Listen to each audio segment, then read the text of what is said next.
ఐదవది sexual OCD.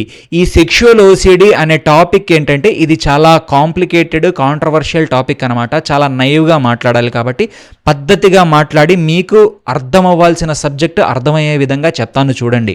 ఈ sexual OCD ఉన్న వాళ్ళల్లో ఏంటంటే సెక్షువల్గా చాలా అనుమానాలు ఉంటాయి. ఎలాంటి అనుమానాలంటే వాళ్ళ పార్ట్నర్తో సెక్షువల్గా పార్టిసిపేట్ చేసినప్పుడు ఇలా సెక్స్ చేస్తే ఏమనుకుంటారో, ఇలా నేను ఓపెన్ అప్ అయితే ఏమనుకుంటారో, ఇలా చేద్దాం అలా చేద్దాం అని చెప్పి లోపల మదన పడిపోతూ ఉంటారు. సరిగ్గా పర్ఫామ్ చేయలేరనమాట.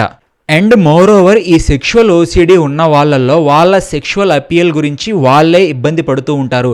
నేను నిజంగా నచ్చుతానా, ఒకరికి నచ్చే విధమైన క్వాలిటీస్ నాలో ఉన్నాయా, అంత అందం నాలో ఉందా, అంత అర్హత నాలో ఉందా, నేను సెక్స్లో పార్టిసిపేట్ చేసినప్పుడు అవతల పార్ట్నర్ని సాటిస్ఫై చేయగలిగేంత కెపాసిటీ నాలో ఉందా లేదా అన్న ఒక అనుమానం, ఒక డైలమా అనేది ఎప్పుడూ వీళ్ళల్లో ఉంటుంది. ఈ సెక్షువల్ ఓసిడితో సఫర్ అయ్యే వాళ్ళు ఎవరైనా సరే మ్యారేజ్కి ముందు ఖచ్చితంగా కౌన్సిలింగ్ అనేది అటెండ్ అయ్యే తీరాలి.